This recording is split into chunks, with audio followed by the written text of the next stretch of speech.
नमस्कार मित्रों, मैं जयंत पालीवाल एकलव्य एग्रो से। आज हम हमारे अनिल भाई साहब के आउटडोर फार्म पे आए हैं, जो मुख्यतः जय हिंद नर्सरी के नाम से विख्यात है हमारे भिवाड़ी में, और जिन्होंने काफ़ी आउटडोर लगभग सभी फलों पे काम कर चुके हैं। हरमन जो हमारे हिमाचल का सेब है, जो आजकल राजस्थान में किसी भी परिस्थिति में लग सकता है। अनिल जी सर, किस तरह का अभी अपना इन्वायरमेंट है जो हरमन और ये इस तरह के सेबों को सूट कर सकता है?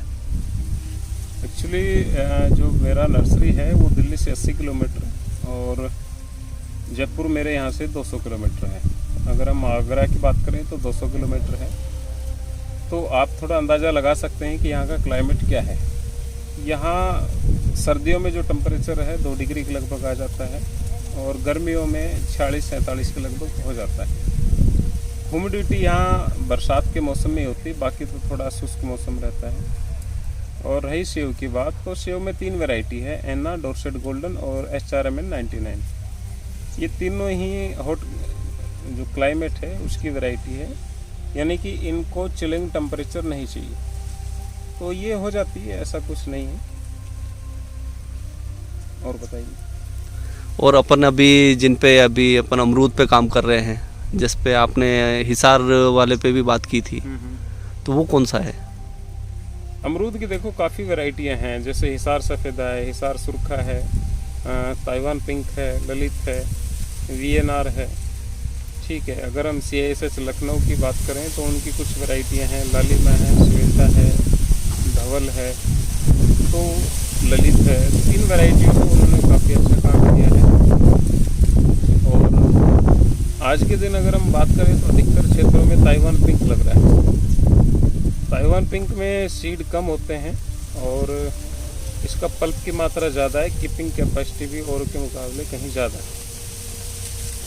और मिठास की बात करें तो मेरी नज़र में हिसार सफ़ेदा थोड़ा मीठा अमरूद है औरों से, और इलाहाबादी सफ़ेदा सीडलेस का से क्रॉस कराकर HEU चौधरी चरण सिंह हिसार यूनिवर्सिटी है जो, उन्होंने हिसार सफ़ेदा को बनाया है। और इसी तरह उनका एक वैरायटी है हिसार सुर्ख, वो अंदर से थोड़ा पिंक है या रेड कह सकते हैं। तो ये 2 वैरायटी दोनों ही मीठी वैरायटी है, लेकिन जो अंदर से अब तक जो रेड आ रहा था, जैसे ललित है और अर्का किरण है, अर्का रश्मि है और हिसार सुर्ख है, तो इनकी जो रुकने की क्षमता है, कीपिंग कैपेसिटी, वो 2 से 3 दिन है। तो आप ये ध्यान रखें कि कोई रेड वैरायटी ज़्यादा ना लगाएं। ये जूसी है, ये नेचुरल जूस के लिए काफ़ी अच्छी है। अगर कोई आपकी कंपनी से अन्य कोई सोर्स से टाइप हो जाता है तो इनको ज़्यादा मात्रा में लगाएं, अन्यथा आप इसको 2-4% पौधे लगाएं। ताइवान पिंक में ऐसा नहीं है, इसमें क्या है कि जो कीपिंग कैपेसिटी है औरों के मुकाबले ज़्यादा है, लेकिन हम जो इसको रेड कहें या पिंक कहें वो इसमें कम है।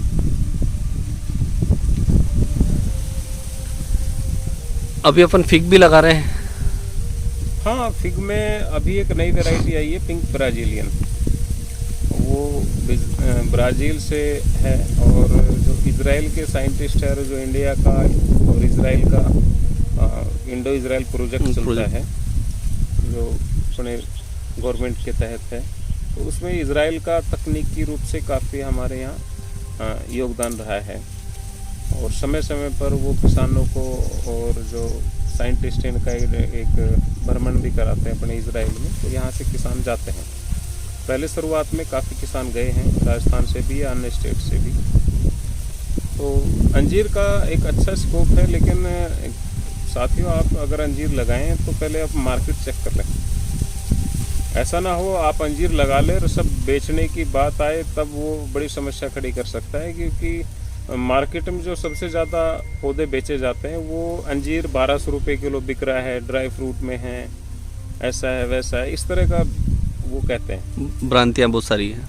हाँ देखो, 1200 रुपये किलो, 1000 रुपये किलो बिक रहा है वो सच है, लेकिन उतना ही वो कड़वा है, क्योंकि जो वो फिनिशिंग और जो क्वालिटी आ रही है वो अरब कंट्री से आ रहा है पूरा। मतलब अपने यहाँ से अभी वो उस लेवल तक हम नहीं पहुँचे। नहीं, उस लेवल तक नहीं पहुँचे हैं, क्योंकि बात क्या है कि जो प्रोसेसिंग यूनिट है वो काफ़ी महंगी है अभी से, आम लोगों की पहुंच से दूर है। मैंने काफ़ी जगह देखा है, इसका यूनिट का काम भी देखा है, लेकिन जो क्वालिटी हम मार्केट में खरीदते हैं वो क्वालिटी नहीं बन पा रही। और जो सूखा अंजीर है उसका वेट, अंजीर ज़्यादा होते हैं, वेट कम होता है, और जो फ्रेश अंजीर है उसका वेट ज़्यादा होता है। अगर हम डायना और ब्राउन टर्की है और पिंक ब्राजीलियन, इनकी बात करें तो इनका वेट 60 से 70 ग्राम एवरेज है। ठीक है, तो अगर फ्रेश बिक जाता है, कहीं अच्छी मार्केट है, तो आप फ्रेश बेच के आप अपना प्रॉफिट ले सकते हैं। जैसे महाराष्ट्र साइड में है तो वहाँ पर क्या है कि फ्रेश बिक जाता है, वहाँ पूना अंजीर ज़्यादा चलता है, तो वहाँ मैंने खुद भी देखा है काफ़ी रेडियो पे बिकता हुआ। जब मैं महात्मा फुले कृषि विद्यापीठ राहुरी गया था तो वहाँ बिक रहे थे। तो एक वहाँ का माहौल है, लोगों के अपनी दिनचर्या में शामिल कर लिया इस फ्रूट को। जैसे हमारे यहाँ केला अमरूद वगैरह बिकता है, आम वहाँ बिकता है। अगर हम यहाँ बेचना स्टार्ट करें थोड़ी कठिनाई आ सकती है।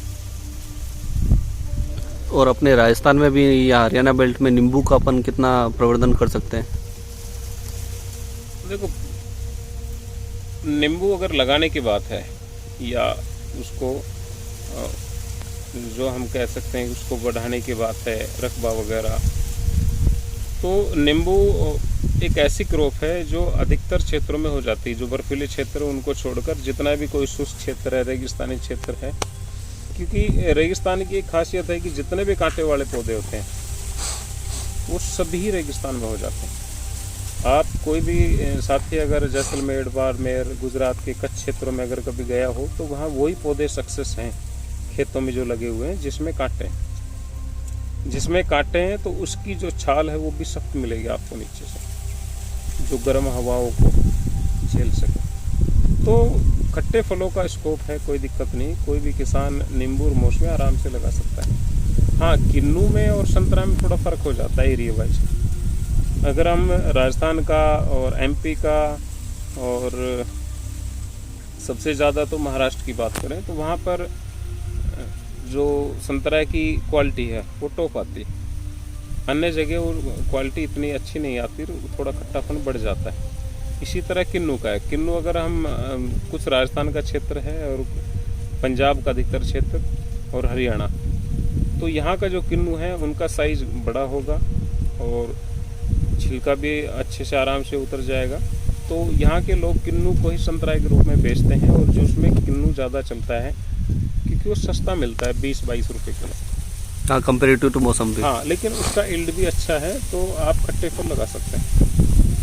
अभी बहुत सारे क्षेत्रों में पिछले साल 2 साल से अपन एप्पल बेर के बारे में भी सुन रहे हैं। कश्मीरी एप्पल बेर, अपना जो ग्रीन वाला भी एप्पल बेर जो आ रहा था, तो अभी कश्मीरी पिंक वाले पे जो ज़्यादा लोग बोल रहे हैं, या एप्पल बेर का क्या है इसमें कुछ वास्तविकता से कितना रूबरू कर सकते हैं इसको? देखो, जो रेड एप्पल बेर है इसके बारे में तो मैं कुछ ज़्यादा नहीं कहूँगा, ना तो मैंने खाया है ना ही किसी किसान के लगा देखा है। हाँ, जिन किसानों ने लगाया है वो ट्रायल के रूप में या किसी की फर्स्ट सेकंड क्रॉप आई है, तो अधिकतर लोगों के मिक्स आई है वैरायटी, लगाया कुछ मिला कुछ, क्योंकि ये तैयार होता है कलकत्ता में और मैं राजस्थान से हूँ। तो अगर हम राजस्थान बेर की तैयार करें तो ये जोधपुर का एरिया है जो काजरी अनुसंधान जो यूनिवर्सिटी है, तो उसके नर्सरी में बेर, उसके आसपास जो प्राइवेट नर्सरियाँ वो भी बेरों को लगाती है। लेकिन यहाँ पर जो चलता है गोला बेर नंबर 1 पे है, उसके बाद सेव बेर है, थाई एप्पल बेर है। ये बेर ज़्यादा यहाँ के लोग तैयार करते हैं और वो यहाँ के मौसम के हिसाब से अच्छे भी। रही जो थाई एप्पल बेर की बात है, थाई एप्पल बेर का साइज बड़ा होता है लेकिन खाने में सख्त होता है।